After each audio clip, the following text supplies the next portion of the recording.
Hello दोस्तों, good evening. मैं BK पाठक स्वागत करता हूं आप सभी का आपके अपने YouTube channel the study cafe concept से कट ऑफ तक पर आप सभी का बहुत बहुत स्वागत है। चलिए अब अपन बात करते हैं कौन कौन से डाइसैकेराइड हैं, कौन कौन से मोनोसैकेराइड हैं, उनकी अपन लोग बात करते हैं कौन कौन से पॉलीसैकेराइड हैं। अब देखो कार्बोहाइड्रेट्स, तो कार्बोहाइड्रेट कुछ मीठे भी होते हैं कुछ फीके भी होते हैं। ठीक है, जो मीठे होते हैं उनको शुगर बोल देते हैं, जो मीठे होते हैं उन्हें क्या बोल दिया जाता है, शुगर। चलिए तो एग्जांपल्स की बात करते हैं। एग्जांपल्स, सबसे पहले मोनोसैकेराइड कैसे होते हैं, मीठे होते हैं। डाइसैकेराइड भी मीठे होते हैं। और पॉलीसैकेराइड, जो पॉलीसैकेराइड है वो कैसे होते हैं, फीके होते हैं। तो मोनो और डाई के लिए आप शुगर वर्ड का यूज कर सकते हो। ठीक है भाई, मीठे होते हैं तो आप शुगर वर्ड का यूज कर सकते हो। तो कार्बोहाइड्रेट जो होते हैं इनको शर्कराओं के नाम से भी जाना जा सकता है। शर्करा, सभी शर्करा जो होती है वो कार्बोहाइड्रेट्स हैं, लेकिन सभी कार्बोहाइड्रेट शर्करा हो ये जरूरी नहीं है। ठीक है, चलिए मोनो के एग्जाम्पल पढ़ते हैं सबसे पहले। ठीक है, मोनो के एग्जाम्पल आप में देखोगे सबसे पहले ग्लूकोज, फ्रक्टोज, मैनोज और गैलेक्टोज।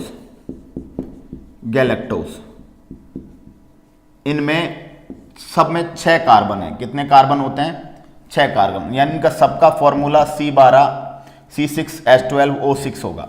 ठीक है, उसके बाद राइबोज और है आपके राइबोज और जाइलोज, ये 2 शुगर हैं, इनमें 5 कार्बन हैं। और एक है इरिथ्रोज में 4 कार्बन है। ठीक है, तो देखो 6 कार्बन, 6 को हेक्सा बोलते हैं, तो ये एक टाइप की हेक्सोज शर्करा है। कैसी शर्करा है, हेक्सोज। तो आपसे पूछे ग्लूकोज है, आप बोलोगे हेक्सोज शुगर। हेक्सोज का मतलब कितने कार्बन है, 6 कार्बन। जो 5 कार्बन वाली शुगर होती है उसका नाम क्या है, पेंटोज। तो आपको याद हो डीएनए में क्या पाई जाती है, राइबोज के अलावा डीऑक्सीराइबोज है ना। डीएनए में डीऑक्सीराइबोज और आरएनए में राइबोज होती है ना, तो वो कैसी शुगर होती है, वो पेंटोज होती है, क्योंकि इसमें कितने कार्बन है, 5। और जिसमें 4 कार्बन है उसको क्या बोल देते हैं, टेट्रोज। क्या बोल देते हैं, टेट्रोज। तो जनरली जो शुगर्स होती है ना उनके नाम के पीछे कौन सा वर्ड आएगा, जो शर्करा होती है उनके नाम के पीछे क्या आएगा, ओज। कौन सा वर्ड आएगा, ओज आएगा। टेट्रोज, मैनोज, रेनोज, सेलुलोज, ग्लूकोज, फ्रक्टोज, जितने भी शुगर्स हैं और जितने भी कार्बोहाइड्रेट्स हैं, मोस्टली कार्बोहाइड्रेट्स के लिए कह सकते हो। तो जनरली कार्बोहाइड्रेट और शर्करा, शुगर एंड कार्बोहाइड्रेट एक दूसरे के लगभग सेम है, पर थोड़ा सा अंतर है। तो मैंने क्या बोला था, all sugars are carbohydrates but all carbohydrates are not sugars. मतलब सभी शर्कराएं हैं वो कार्बोहाइड्रेट हैं, लेकिन सभी कार्बोहाइड्रेट शुगर हो, मीठे हो, ये जरूरी नहीं है। ठीक है, चलिए बोलो बात समझ में आ गई यहां तक। अब चलिए डाइसैकेराइड देखिए। डाइसैकेराइड में सुक्रोज किस किस से बना है, सुक्रोज बना है ग्लूकोज और फ्रक्टोज से। डाई का मतलब क्या होता है, 2 यूनिट होंगी। ग्लूकोज और फ्रक्टोज से क्या बन गया, सुक्रोज। माल्टोज बना है ग्लूकोज और दो ग्लूकोज से क्या बना है, माल्टोज।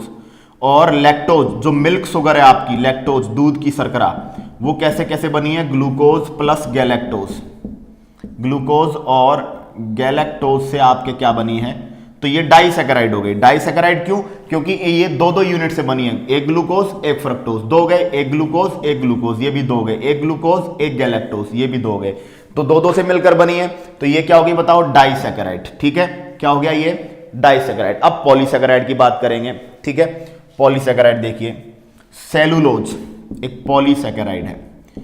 पॉली का मतलब ये बहुलक होगा, बहुत सारी यूनिट होंगी। तो सेलुलोज जो है ये बीटा ग्लूकोज का बहुलक है। आपसे पूछा जाए सेलुलोज किसका बहुलक है, बीटा ग्लूकोज का बहुलक है। It's a polymer of beta glucose. ठीक है, सेलुलोज के बाद इनुलिन ये फ्रक्टोज का बहुलक है। इनुलिन किसका बहुलक है, फ्रक्टोज का पॉलीमर है। फ्रक्टोज जब बहुत सारी यूनिट में आपस में जुड़ जाता है तो क्या बन जाती है बताओ, इनुलिन बन जाती है। ठीक है, और इसके बाद है स्टार्च और ग्लाइकोजन।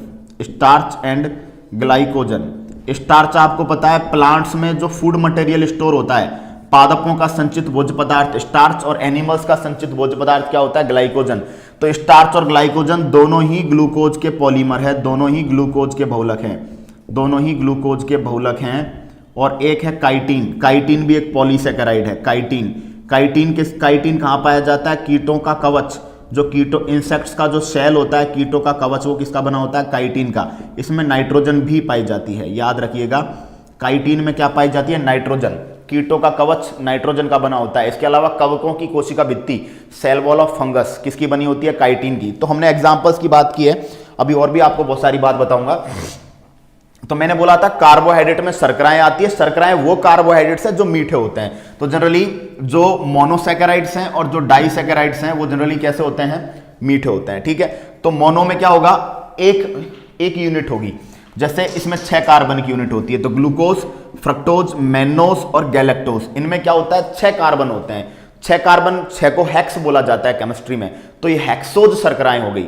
जिनमें 5 कार्बन है वो पेंटोज हो गई। पेंटोज के एग्जांपल है डीऑक्सीराइबोज डीएनए में, ठीक है। डीऑक्सीराइबोज किस में होती है? डीएनए में। राइबोज किस में होती है? आरएनए में। और एक होती है जाइलोज, ये 5 कार्बन है, तो इसको पेंटोज कह दिया। और एक इरिथ्रोज नाम की शुगर है जिसमें कितने कार्बन होते हैं? 4, दैट इज टेट्रोज, ठीक है। अब ये एक यूनिट है। जब ये 2 यूनिट बना लेंगे आपस में ग्लाइकोसाइडिक बॉन्ड की हेल्प से जुड़कर, तो क्या बन जाएगा? डाइसैकेराइड। तो डाइसैकेराइड में सुक्रोज एक डाइसैकेराइड है। सुक्रोज क्या है? चीनी, शर्करा, शुगर जो घर में काम आती है, कॉमर्शियल शुगर, व्यापारिक शर्करा। ग्लूकोज और फ्रक्टोज मिलकर क्या बनाते हैं? सुक्रोज।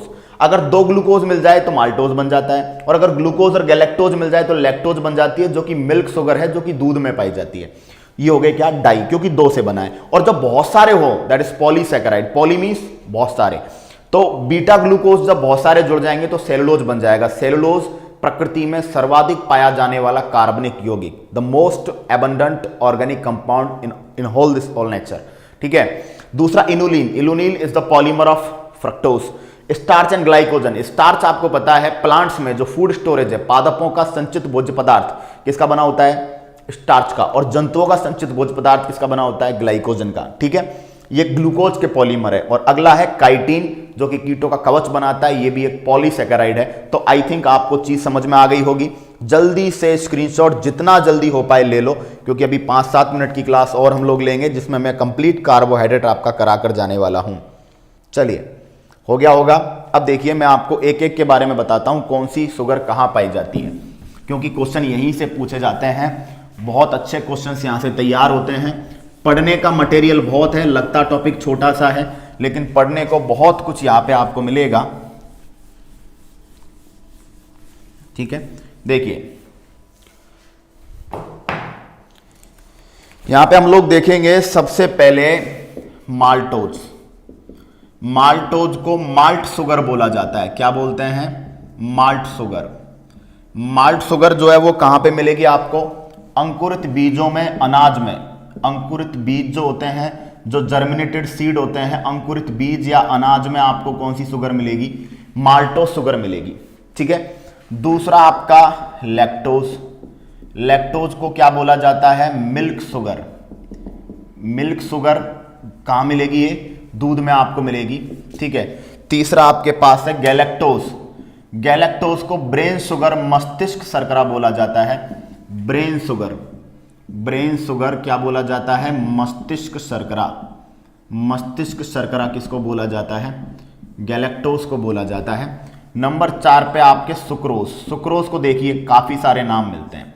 सुक्रोज को चीनी, व्यापारिक शर्करा, कॉमर्शियल शुगर, व्यापारिक शर्करा, टेबल शुगर, व्यापारिक शर्करा, टेबल शुगर, ठीक है। गन्ने की शर्करा, केन शुगर। गन्ने की शर्करा क्या बोलते हैं? Cane sugar. और इन्वर्ट शुगर, इन्वर्ट शुगर, प्रतीप शर्करा। प्रतीप शर्करा क्यों? क्योंकि ग्लूकोज और फ्रक्टोज एक दूसरे के इन्वर्ट होते हैं, ठीक है, तो उनसे बनी है, इस वजह से प्रतीप शर्करा ये इंपॉर्टेंट नाम है शक्कर का। केन शुगर और इन्वर्ट शुगर, ठीक है। ग्लूकोज, ग्लूकोज को बोला जाता है कोशिका का ईंधन। कोशिका का ईंधन, फ्यूल ऑफ सेल, कोशिका का ईंधन। ग्रेप शुगर, ग्रेप शुगर मतलब अंगूर की शर्करा। अंगूर के रस में, अंगूर की शर्करा, अंगूर के रस में क्या पाया जाता है? ग्लूकोज पाया जाता है। ग्रेप शुगर हो गई, ठीक है। इसके बाद ब्लड शुगर, रक्त शर्करा, ठीक है। सबसे सरलतम शर्करा, सबसे सिंपलेस्ट शुगर, मैंने आपको बोला ना कार्बोहाइड्रेट खाओ तुरंत एनर्जी चाहिए तो, और उसमें भी सबसे जल्दी एनर्जी अगर आपको चाहिए तो आप क्या लीजिए, ग्लूकोज लीजिए, इंस्टेंट एनर्जी सोर्स लिखा रहता है ग्लूकोन डी, तुरंत शक्तिदायक। इसको द्राक्ष शर्करा भी बोलते हैं, द्राक्ष शर्करा। तो गन्ने का रस, अंगूर की शर्करा, रक्त शर्करा, कोशिका का ईंधन, ठीक है, ये सब किसको बोला जाता है, ग्लूकोज को बोला जाता है। अगर आपको तुरंत एनर्जी चाहिए तो आप ग्लूकोज पिए, ठीक है। राइबोज आपको पता है आरएनए शुगर है, डीऑक्सीराइबोज आपके डीएनए की शुगर है, ठीक है। फ्रक्टोज की अगर बात करोगे, फ्रक्टोज की बात करोगे तो फ्रूट शुगर बोला जाता है, फ्रूट शुगर मतलब फल शर्करा बोला जाता है, इसको फलों में पाई जाती है। इसके बाद हनी यानी कि शहद में पाई जाती है। इसके अलावा सबसे मीठी प्राकृतिक शर्करा जो नेचुरल शुगर है, सबसे मीठी प्राकृतिक शर्करा जो नेचुरल शुगर है उनमें सबसे मीठी है, ये जितनी भी नेचुरल शुगर्स हैं उनमें सबसे मीठी शुगर कौन सी है, आपके फ्रक्टोज है। तो ये काफी काम का चार्ट है। आपको पता हो तो आरएस प्री, इस बार जब आरएस प्री लगा था पिछली बार आरएस प्री 2018, तो उसमें क्या किया गया था, 4 इधर शुगर दी गई थी, 4-5 इधर मैचिंग दी हुई थे, उनको आपको मैच करना था। अगर आपको ये याद है तो आपका एक क्वेश्चन भी गलत नहीं होगा। छाप डालो इसको, जल्दी से छाप डालो। छापने का मतलब है स्क्रीनशॉट जितना जल्दी ले पाओ उतना, ठीक है। अब देखिए कुछ काम की बातें और हैं। अब देखो क्या होता है कि जो लोग डायबिटिक होते हैं, जिन लोगों को डायबिटीज डिजीज होती है, जिन लोगों में शुगर का लेवल बढ़ जाता है, वो लोग क्या करते हैं, देखिए जनरली जब शुगर का लेवल, मैंने आपको बताया था भूखे पेट और खाना खाने के बाद मैंने लेवल बताया था, ठीक है, कि भूखे पेट और खाना खाने के बाद दोनों टाइम पर शुगर का लेवल आपका अलग अलग आता है। लेकिन अगर वो लेवल बढ़ जाता है तो आपको डायबिटीज डिजीज होने की प्रॉब्लम हो जाती है, ठीक है। डायबिटीज मेलिटस, मधुमेह, शुगर की बीमारी है ना, पढ़ा चुका था मैं। जब जो अग्नाशय ग्रंथि है उससे एक हार्मोन निकलता है, अग्नाशय ग्रंथि में पैंक्रियाज में एक कोशिका होती है बीटा सेल, उस बीटा सेल से एक हार्मोन निकलता है इंसुलिन। इंसुलिन ग्लूकोज के लेवल को कम करता है यूरिन के अंदर, मूत्र के अंदर। जब वो लेवल इंसुलिन कम करता है, अब इंसुलिन का प्रोडक्शन कम हो जाए, सोचिए इंसुलिन का उत्पादन हो जाए कम, उत्पादन कम हो जाएगा तो ग्लूकोज का लेवल घटने की जगह क्या हो जाएगा, बढ़ जाएगा। दैट इज डायबिटीज मेलिटस, मधुमेह। तो ऐसे पेशेंट्स को दिए जाते हैं कृत्रिम मधुरक या कृत्रिम शर्कराएं, यानी कि ये प्राकृतिक शर्करा नहीं है, ये कृत्रिम शर्करा होती है। और कृत्रिम शर्कराओं का इनका बॉडी में उपापचय नहीं होता, बॉडी में उपापचय नहीं होता, बॉडी में इनका कोई मेटाबॉलिज्म नहीं होता, ये केवल भोजन को मीठा करते हैं और यूरिन के द्वारा निकल जाते हैं। यानी कि इनसे कितने कैलोरी एनर्जी मिलती है आपको, 0 कैलोरी। आपसे कोई पूछ ले कि कृत्रिम शर्करा से कितनी एनर्जी मिलती है आपको, तो आप बोलोगे 0 कैलोरी।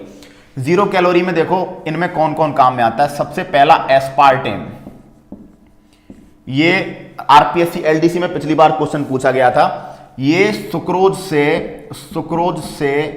100 गुना मीठी है, सुक्रोज से 100 गुना मीठी है। ये जो एस्पार्टेम है इस सुक्रोज से कितने गुना मीठी है, 100 गुना। सैकरीन, एस्पार्टेम का सबसे ज्यादा यूज होता है, सबसे ज्यादा एस्पार्टेम। दूसरी सैकरीन है, ये 550 गुना मीठी है, 550 गुना। तीसरी जो है वो है सुक्रालोज, सुक्रालोज शक्कर से 600 गुना ज्यादा मीठी है, ठीक है। अगला है एलिटेम, एनसीईआरटी 12th कहती है सबसे मीठी शर्करा, एनसीईआरटी 12th कहती है सबसे मीठी शर्करा एलिटेम है, जो कि शक्कर से 2000 गुना ज्यादा मीठी है, 2000 गुना ज्यादा सुक्रोज से, ठीक है। और एनसीईआरटी के अकॉर्डिंग अगर छोड़ दिया जाए तो एक शुगर और आपको मिलेगी नियोटेन। नियोटेन जो है वो 8000 से 9000 गुना ज्यादा मीठी है, लेकिन हम नियोटेन को इग्नोर करेंगे क्योंकि एनसीईआरटी ने बिल्कुल 12th क्लास एनसीईआरटी में जो डेली लाइफ केमिस्ट्री है, दैनिक जीवन का रसायन एंड में एक टॉपिक है 12th क्लास एनसीईआरटी में, वहां पर उन्होंने क्लियर ये लाइन दी हुई है कि प्रकृति में सबसे मीठी जो शर्करा है जो अवेलेबल है, ठीक है, कृत्रिम रूप से भी, प्राकृतिक रूप से तो फ्रक्टोज थी, प्राकृतिक शर्कराओं में सबसे मीठी फ्रक्टोज है, टोटल शर्कराओं में शुगर्स में सबसे मीठी कौन सी है, एलिटेम है, ठीक है। तो ये डायबिटिक पेशेंट्स को दिया जाता है ताकि उनका भोजन मीठा हो जाए, भाई उनमें मीठे की तलब उठती है तो उनका भोजन मीठा हो जाए, दैट्स वाई उनके लिए दिया जाता है, ठीक है। आगे बात समझ में, ओके। बोलो क्लियर हो गई बात। सबसे जो मीठी प्राकृतिक शर्करा है वो ये होती है। बोलो बात समझ में आ गई, ठीक है। ये एस्पार्टेम जो होती है ये हीट सेंसिटिव होती है, हीट सेंसिटिव मतलब तापमान सहन नहीं कर सकती, हीट सेंसिटिव होती है, ठीक है। और ये जो होती हैं ये दोनों जो होती है ना ये हीट सेंसिटिव होती हैं, ठीक है। और ये दोनों जो होती है वो हीट स्टेबल होती है। हीट स्टेबल का मतलब ये तापमान को सहन कर जाती हैं, ये ज्यादा तापमान सहन नहीं कर सकती, ठीक है। तो ऊपर वाली जो एस्पार्टेम और सैकरीन होती हैं वो हीट क्या है, सेंसिटिव है, और बाकी सारी जो है वो हीट स्टेबल हैं, ठीक है। तो ये हमने कार्बोहाइड्रेट कंप्लीट किया। जितने भी कार्बोहाइड्रेट्स हैं सारे आपको पढ़ा दिए हैं, ठीक है। जितना ज्यादा एग्जांपल्स को याद कर पाओगे उतना आपके लिए बेटर है। अलविदा साथियों, जय हिंद, जय भारत, वंदे मातरम, बाय।